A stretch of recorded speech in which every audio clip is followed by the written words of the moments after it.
인천국제공항 입국장에서 떨리는 손으로 나는 낡은 흑백 사진 한 장을 꺼냈습니다. 70년 전 전쟁의 폐허 속에서 찍힌 사진. 젊은 미군 병사가 한국 소년을 품에 안고 있는 모습이었어요. 아버지, 당신의 또 다른 아들을 만나러 왔습니다. 그때 입국장 저편에서 한 노인이 작은 태극기를 들고 서 있는 모습이 보였어요. 우리의 눈이 마주친 순간 시간이 멈춘 듯 했습니다. 그는 사진 속 그 소년이었고 내 아버지가 목숨을 걸고 구했던 한국 고아였습니다. 노인은 천천히 다가와 내 얼굴을 양손으로 감싸며 눈물을 흘렸습니다. 당신 눈이 정말 존 상사님과 똑같군요. 그 순간 난생 처음 만난 사람에게서 나는 이상한 가족의 온기를 느꼈습니다. 아버지가 남긴 사랑의 다리를 건너 나는 이제야 그의 진짜 이야기를 듣게 되었죠. 저는 미국 오하이오 주 콜럼버스에서 태어난 제이콥 윌리엄스입니다. 올해로 53세가 되었네요. 평범한 미국인의 삶을 살아왔습니다만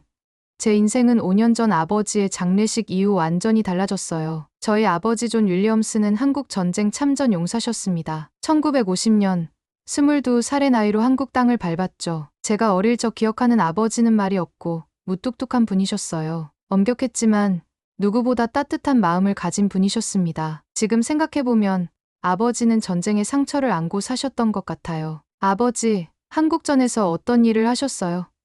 어린 시절 저는 종종 물었습니다. 그럴 때마다 아버지는 잠시 먼 산을 바라보는 듯한 표정을 짓고는 짧게 대답하셨죠. 많은 일들이 있었단다. 하지만 그곳엔 용감한 사람들이 있었어. 그게 전부였어요. 더 이상의 이야기는 들을 수 없었습니다. 아버지는 전쟁에 대해 이야기하는 것을 불편해하셨고 저 역시 어린 마음에 더 이상 묻지 않았죠. 그렇게 아버지의 한국 전쟁 이야기는 미스터리로 남았습니다. 아버지는 87세로 평화롭게 세상을 떠나셨어요. 장례식 날 놀랍게도 아버지를 위해 태극기를 들고 온 한국계 미국인 노인들도 몇 분 계셨습니다. 그분들은 제게 아버지에 대한 깊은 존경을 표했지만 저는 아버지와 그분들의 연결고리를 정확히 알지 못했어요. 장례식이 끝나고 아버지의 유품을 정리하기 시작했습니다. 집 다락방에 오래된 트렁크가 있었는데 그 안에서 놀라운 발견을 했어요. 낡은 나무 상자였습니다. 상자 위에는 한국어로 무언가가 쓰여 있었어요. 나중에 알고 보니 추억이라는 뜻이었죠. 상자를 열었을 때 제 심장은 빠르게 뛰기 시작했습니다. 안에는 접힌 태극기 하나, 누렇게 변색된 흑백 사진들, 군인 수첩, 그리고 한국어로 쓰인 여러 편지들이 들어 있었어요. 그리고 특별히 한 편지는 영어로 번역되어 함께 있었습니다. 사진들을 하나씩 펼쳐보았어요. 아버지는 사진 속에서 젊고 용감해 보였습니다. 한 사진에는 아버지가 한국 어린이들에게 초콜릿을 나눠주는 모습이 있었고 다른 사진에는 한국의 폐허가 된 마을 앞에 서 있는 모습도 있었어요. 하지만 특히 눈길을 끈 건 아버지가 한 어린 한국 소년을 안고 있는 사진이었습니다. 소년은 78살쯤 되어 보였고 군복 차림의 아버지 품에 안겨 카메라를 향해 수줍게 웃고 있었어요. 사진 뒷면에는 이병태와 함께 1951년 6월 경북 봉화라고 적혀 있었습니다. 그리고 영어로 번역된 편지를 읽기 시작했습니다. 편지는 아마도 그 소년이 성인이 되어 쓴 것으로 보였어요. 존 윌리엄스님께 당신을 아버지라고 부를 수 있을지 모르겠습니다. 하지만 제 마음속에서 당신은 언제나 제 두 번째 아버지였습니다. 당신이 저를 폐허에서 구해주신 나를 잊을 수 없습니다. 부모님을 전쟁으로 잃고 홀로 남겨진 저에게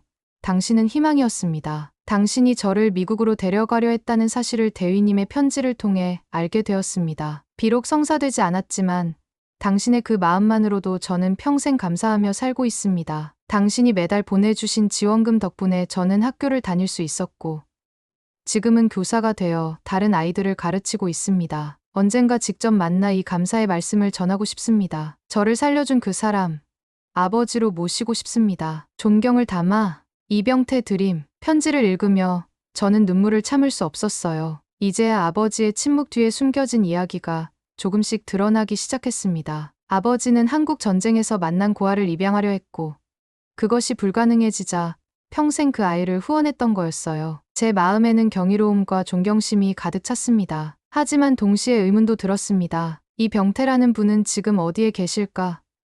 아직 살아계신다면 만나봐야겠다. 그날 밤 저는 결심했습니다. 아버지의 숨겨진 이야기를 찾아 한국으로 가기로요. 세계 반대편에 있는 나라, 아버지가 젊은 시절 희생했던 그 땅으로 말이죠. 그곳에서 제가 전혀 몰랐던 아버지의 다른 삶을 발견하게 될 줄은 그때는 몰랐습니다. 한국행 비행기를 예약하기 전 저는 먼저 이병태 씨를 찾기 위한 준비를 시작했습니다. 아버지의 유품 상자에서 발견한 편지들과 사진들을 정리하며 단서를 찾아보았어요. 편지 봉투에 적힌 주소는 너무 오래되어 지금도 유효할지 알 수 없었고, 결국 더 많은 정보가 필요했습니다. 먼저 미국 국방부 보훈처에 아버지의 한국전 참전 기록을 요청했어요. 보훈처에서 받은 서류 중에는 아버지가 주로 활동했던 지역과 부대 정보가 있었습니다. 존 윌리엄스 상사는 1950년부터 1953년까지 미 제8군 제25보 병사단에서 복무했고, 주로 경상북도 지역에서 활동했다는 기록이 있었어요. 또한 흥미로운 것은 아버지가 1953년에 제출한 한국구화 입양 신청서도 있었다는 점이었습니다. 신청서에는 이병태, 8세, 경상북도 봉화군 출신이라고 적혀 있었지만 신청 거부라는 빨간 도장이 눈에 띄었어요. 당시 한국전쟁 직후의 혼란한 상황에서 입양 절차는 매우 까다로웠던 모양입니다. 인터넷 검색으로는 별다른 성과가 없었어요. 그러다 문득 아이디어가 떠올랐습니다. 한국의 참전용사 단체나 보훈처에 연락해보는 건 어떨까요? 미 대사관을 통해 한국 보훈처 연락처를 얻어 이메일을 보냈습니다. 존 윌리엄스 상사의 아들입니다. 아버지가 한국전쟁 중 만난 이병태 씨를 찾고 있습니다. 경상북도 봉화 출신으로 알고 있습니다. 몇 주간 답장이 없어 실망하고 있을 때 한국전쟁 참전용사 자녀 온라인 커뮤니티를 발견했어요. 거기에 아버지와 이병태 씨의 이야기를 올렸습니다. 글에는 흑백 사진과 편지 일부도 함께 첨부했죠. 그로부터 일주일 후 놀라운 이메일이 도착했습니다. 발신자는 이민수라는 분이었어요. 윌리엄스 씨께 저는 이병태의 아들 이민수입니다. 어떤 분이 아버지께 인터넷에 올라온 글을 알려주셨습니다. 아버지께서 매우 놀라워하시며 기뻐하십니다. 존 윌리엄스 상사님은 우리 가족에게 전설과도 같은 분입니다. 아버지께서 직접 연락드리고 싶어 하십니다. 메일에는 전화번호가 적혀 있었고, 그날 밤 저는 떨리는 마음으로 국제전화를 걸었습니다. 전화기 너머로 들려온 노인의 목소리는 감정에 북받쳐 있었어요. 여보세요. 제이콥 씨인가요? 한국어 억양이 강한 영어였지만 또렷했습니다. 네. 제이콥 윌리엄스입니다. 이병태 씨이신가요? 그렇습니다. 오, 하나님. 정말 존 윌리엄스의 아들과 통화하고 있다니 믿기지 않네요. 당신의 아버님은 제 생명의 은인이십니다. 그 통화는 2시간 넘게 이어졌어요. 이병태 씨는 한국전쟁 당시 부모님을 모두 잃고 홀로 살아남은 일, 미군 부대 근처에서 구걸하며 지내던 중 아버지를 만나게 된 일, 그리고 아버지가 그를 어떻게 돌봐주었는지 이야기해 주셨습니다. 존 상사님은 저를 미군 부대로 데려가 먹을 것과 잠자리를 주셨어요. 다른 군인들은 저를 쫓아내려 했지만 당신의 아버님은 제가 곁에 있게 해주셨죠. 나중에는 저를 미국으로 데려가려고까지 하셨다는 걸 알게 되었습니다. 이병태 씨의 이야기를 들으며 아버지에 대한 새로운 면을 발견하는 것 같았어요. 전쟁의 혼돈 속에서도 어린 고아를 돌보고 평생 그 인연을 이어간 아버지의 따뜻한 마음이 더욱 선명하게 다가왔습니다. 그 후로도 30년 넘게 윌리엄스 상사님은 매달 저에게 지원금을 보내주셨어요. 덕분에 저는 학교를 다닐 수 있었고 대학까지 졸업했습니다. 지금은 은퇴했지만 저도 평생 교사로 살았어요. 당신 아버님이 저에게 보여주신 그 사랑을 다른 아이들에게 나누고 싶었거든요. 통화 끝에 이병태 씨는 저를 한국으로 초대해 주셨습니다. 그분의 따뜻한 목소리에는 저항할 수 없는 진심이 담겨 있었어요. 제이콥 씨, 한국에 꼭 와주세요. 당신은 우리 가족입니다. 존 상사님의 아들이자 제 형제나 다름없어요. 많은 이야기를 나누고 싶습니다. 그렇게 저는 2주 후 한국행 비행기 표를 예약했습니다. 출발하기 전 어머니에게 이 모든 이야기를 들려드렸어요. 놀랍게도 어머니는 이미 아버지의 한국 가족에 대해 알고 계셨습니다. 아버지는 항상 한국에 마음의 빚이 있다고 하셨어. 매달 봉투를 보내시곤 했지. 나도 처음엔 의아했지만 시간이 지나면서 이해하게 됐단다. 그건 단순한 자선이 아니라 책임감이었어. 인천국제공항에 도착한 날, 저는 긴장과 설렘으로 가득 찼습니다. 입국장에 들어서자 작은 태극기를 들고 있는 노신사가 보였어요. 주름이 깊게 패인 얼굴이었지만 밝게 빛나는 눈빛이 인상적인 분이셨습니다. 그 옆에는 중년 남성과 여성, 그리고 몇몇 젊은이들이 함께 서 있었어요. 제이콥 씨, 이병태 씨가 저를 발견하고 손을 흔들었습니다. 우리는 서로를 바라보았고 그 순간 무언가 깊은 연결감이 느껴졌어요. 마치 오랜 가족을 만난 것 같은 묘한 감정이었습니다. 이병태 씨는 망설임 없이 다가와 저를 꼭 껴안았습니다. 드디어 만나게 되었군요. 존 상사님의 아들. 그의 목소리는 떨리고 있었어요. 당신은 나의 형제이자 아버지의 또 다른 아들입니다. 그 말에 저도 모르게 눈물이 흘렀습니다. 낯선 나라, 낯선 공항에서 저는 이상하게도 집에 온 것 같은 편안함을 느꼈어요. 아버지가 70년 전 이 땅을 밟았을 때 느꼈을 감정을 상상하며 저는 이병태 씨의 손을 꼭 잡았습니다. 만나서 정말 반갑습니다. 아버지의 이야기를 더 듣고 싶어요. 공항에서 이병태 씨의 가족들과 인사를 나눈 후 우리는 집으로 향했습니다. 차 안에서 이병태 씨는 제게 가족들을 소개해 주셨어요. 옆에 앉은 중년 남성은 그의 아들 민수 씨였고 앞자리의 여성은 며느리 정희 씨였습니다. 젊은이들은 손자와 손녀들이라고 하셨어요. 우리 가족 모두 당신 아버님에 대한 이야기를 들으며 자랐습니다. 존 상사님은 우리 가문의 영웅이나 다름없어요. 이병태 씨가 자랑스럽게 말씀하셨습니다. 고속도로를 달리는 동안 저는 창밖으로 펼쳐지는 한국의 풍경에 감탄했습니다. 울창한 산들, 정돈된 농경지, 그리고 중간중간 보이는 현대적인 도시의 모습까지 아버지가 보았던 한국과는 완전히 다른 모습이었을 거예요. 이곳이 많이 변했겠죠? 제가 물었습니다. 이병태 씨는 깊은 한숨을 내쉬었어요. 상상도 할 수 없을 만큼 변했습니다. 당신 아버님이 처음 만났을 때 이곳은 폐허였어요. 전쟁으로 모든 것이 파괴되었죠. 지금 보시는 이 도로도, 이 빌딩들도 모두 그 후에 우리가 다시 세운 것들입니다. 봉화에 도착했을 때는 이미 저녁이 되어 있었어요. 이병태 씨의 집은 아담한 한옥과 현대식 건물이 조화롭게 결합된 형태였습니다. 우리는 저녁 식사를 함께 했고 밤이 깊어가면서 이병태 씨는 오래된 앨범을 꺼내오셨어요. 이게 제가 가진 가장 소중한 보물입니다. 앨범을 열자 첫 페이지에는 제가 아버지의 상자에서 본 것과 같은 사진이 있었습니다. 젊은 아버지가 어린 병태를 안고 있는 그 사진이었죠. 하지만 이 앨범에는 훨씬 더 많은 사진들이 있었어요. 이 사진은 1951년 6월에 찍은 거예요. 제가 처음 존 상사님을 만난 날로부터 약 3개월 후였을 겁니다. 이병태 씨는 천천히 페이지를 넘기며 각 사진에 얽힌 이야기를 들려주셨습니다. 그의 목소리는 때로는 떨리고 때로는 웃음으로 가득 찼어요. 처음 만났을 때 저는 버려진 마을 근처 동굴에서 지내고 있었습니다. 부모님은 폭격으로 돌아가셨고 친척들도 뿔뿔이 흩어졌죠. 17살이던 누나가 저를 돌보고 있었는데 그녀마저 병으로. 이병태 씨의 목소리가 잠시 멈췄어요. 그날은 특별히 춥고 배고픈 날이었습니다. 미군 부대 근처에서 음식 찌꺼기라도 얻으려고 배회하고 있었죠. 대부분의 군인들은 저를 쫓아냈지만 존 상사님은 달랐어요. 그분은 자신의 점심을 저에게 주셨고 담요까지 가져다 주셨습니다. 다음 페이지에는 아버지가 군용 트럭 옆에 서 있는 사진이 있었고 병태는 트럭 안에 앉아 있었어요. 다음 날 존 상사님은 저를 부대로 데려갔습니다. 처음에는 상관들의 반대가 있었지만 상사님은 제가 통역 일을 도울 수 있다고 설득하셨어요. 실제로 저는 일본 점령기에 조금이나마 일본어를 배웠고 또 영어도 빠르게 익혔습니다. 어린 나이였지만 미군들과 현지인 사이에서 간단한 통역을 도왔죠. 다음 사진은 아버지와 병태가 다른 군인들과 함께 있는 모습이었습니다. 병태는 이미 작은 군복 같은 옷을 입고 있었어요. 부대원들은 저를 작은 호랑이라고 불렀어요. 존 상사님은 제게 읽고 쓰는 법을 가르쳐 주셨고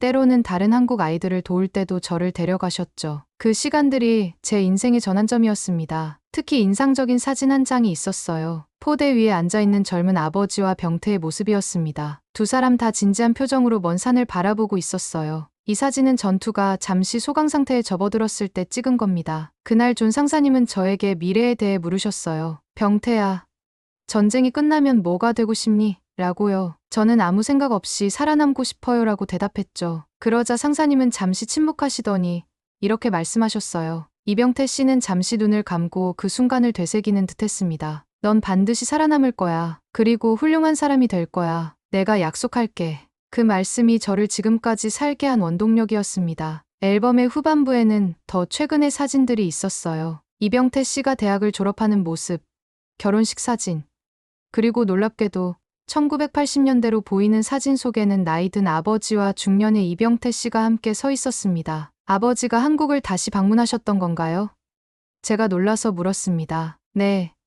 1986년이었어요. 한국 정부가 참전 용사들을 초청했을 때였죠. 존 상사님은 저에게 연락해 주셨고 35년 만에 우리는 재회했습니다. 사진 속 두 사람은 나란히 서서 활짝 웃고 있었어요. 아버지의 머리는 이미 하얗게 새어 있었지만 눈빛은 젊고 생기 있었습니다. 이병태 씨는 단정한 양복 차림이었고 옆에는 젊은 아내와 아들도 함께 있었어요. 그때 처음으로 존 상사님이 저를 입양하려 했다는 사실을 알게 되었습니다. 입양은 실패했지만 대신 매달 지원금을 보내주셨다는 것도요. 그동안 저는 그저 한국 적십자사를 통해 도움을 받는 줄로만 알았거든요. 그 말에 저는 놀랐습니다. 아버지가 그 사실을 직접 말씀하지 않으셨어요? 이병태 씨는 고개를 저었습니다. 아니요.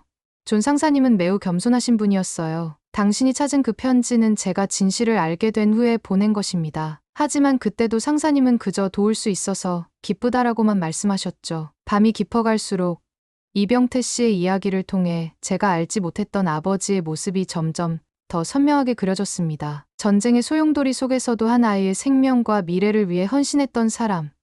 그리고 그 인연을 평생 간직했던 아버지의 모습이요. 제가 교사가 된 것도 존 상사님 덕분입니다. 제 인생의 첫 스승이셨으니까요. 저는 45년 동안 초등학교에서 아이들을 가르쳤고 그 시간 동안 항상 존 상사님이 저에게 보여주신 그 따뜻함을 전하려고 노력했습니다. 앨범의 마지막 페이지에는 2010년대로 보이는 사진 한 장이 있었어요. 이병태 씨가 학교 앞에 서 있는 모습이었는데 건물 한쪽에 작은 동판이 보였습니다. 이게 바로 제가 은퇴하던 해에 학교에서 만들어준 기념판이에요. 존 윌리엄스 교실이라고 이름 붙였죠. 아버님의 업적을 기리기 위해서요. 그 순간 저는 아버지가 한국에 남긴 유산이 단순한 추억이나 사진이 아니라 살아 숨쉬는 인연과 영향력이라는 것을 깨달았습니다. 그것은 저 자신에게도 깊은 울림을 주었어요. 그날 밤 저는 이병태 씨의 집 게스트룸에서 묵었습니다. 잠들기 전 창밖으로 한국의 밤하늘을 바라보며 생각했어요. 아버지, 당신이 이곳에 남긴 사랑이 이렇게 아름답게 꽃피었군요. 이제 저도 그 이야기의 일부가 되었습니다. 다음 날부터 이병태 씨는 저에게 한국의 여러 모습을 보여주셨습니다. 봉화의 조용한 시골 마을부터 서울의 번화가까지 우리는 함께 아버지의 발자취를 따라갔어요. 특히 인상적이었던 건 한국의 놀라운 발전이었습니다. 이곳은 제가 어릴 적에는 완전히 파괴된 마을이었어요. 지금 보세요. 어떻게 변했는지. 이병태 씨의 눈에는 자부심이 가득했습니다. 한국에 머무는 2주 동안 저는 매일 새로운 감동을 느꼈어요. 지하철의 질서정연함, 아침마다 들려오는 교회 종소리, 골목골목에서 만나는 사람들의 따뜻한 미소까지. 무엇보다 놀라웠던 건 많은 노인분들이 아버지와 같은 참전용사들에 대해 진심 어린 감사를 표현한다는 점이었습니다. 어느 날 저녁, 이병태 씨의 집에서 함께 김치찌개를 먹으며 저는 깨달았습니다. 아버지가 왜 평생 한국을 가슴에 품고 살았는지를요. 그는 단지 전쟁터에 간 것이 아니었습니다. 마음을, 그리고 또 다른 가족을 이곳에 남겨두고 온 것이었죠. 돌아가신 아버지를 생각하며 저는 이제 그분의 침묵 속에 담겨있던 사랑과 그리움을 이해할 수 있었습니다. 한국은 이제 저에게도 특별한 곳이 되었어요. 아버지의 유산이 살아 숨쉬는 두 번째 고향이라고 할까요? 한국 방문 마지막 날, 이병태 씨는 저를 봉화 외곽의 작은 언덕으로 데려갔습니다. 그곳에는 소박하지만 정성이 담긴 존 윌리엄스 기념비가 서 있었어요. 이병태 씨가 은퇴 후 직접 세운 것이라고 했습니다. 이곳은 제가 존 상사님과 처음 만난 곳과 가까워요. 매년 625화 상사님 생신에 이곳에 와서 감사의 마음을 전합니다. 한 사람의 따뜻한 마음이 한 생명을, 그리고 한 마을을 구했습니다. 이병태 씨와 저는 나란히 서서 기념비 앞에 묵념했어요. 그때 이병태 씨가 조용히 말했습니다. 이제 존 상사님의 두 아들이 함께 이곳에 서 있군요. 상사님이 보시면 정말 기뻐하실 겁니다. 그 말에 저는 뭉클해졌어요. 아버지는 물리적으로는 떠나셨지만 그분의 사랑과 헌신은 이렇게 국경을 넘어 여전히 살아 숨쉬고 있었습니다. 아버지, 당신은 한 아이의 생명을 살리셨고 저에겐 형제를 안겨주셨습니다. 한국은 이제 제 두 번째 고향입니다. 그리고 당신의 마음이 영원히 머문 곳입니다. 이후 저는 매년 한국을 방문하게 되었습니다. 이제 저와 이병태 씨의 가족은 국경을 넘어선 하나의 가족이 되었어요. 아버지가 전쟁의 폐허 속에서 심은 작은 인연의 씨앗은 70년이 지난 지금 풍성한 사랑의 나무로 자라났습니다. 이것이 바로 제가 알게 된 진짜 아버지의 이야기입니다. 전쟁 속에서도 인간성을 잃지 않았던 한 남자. 그리고 그가 조용히 읽어낸 평화의 유산에 관한 이야기요.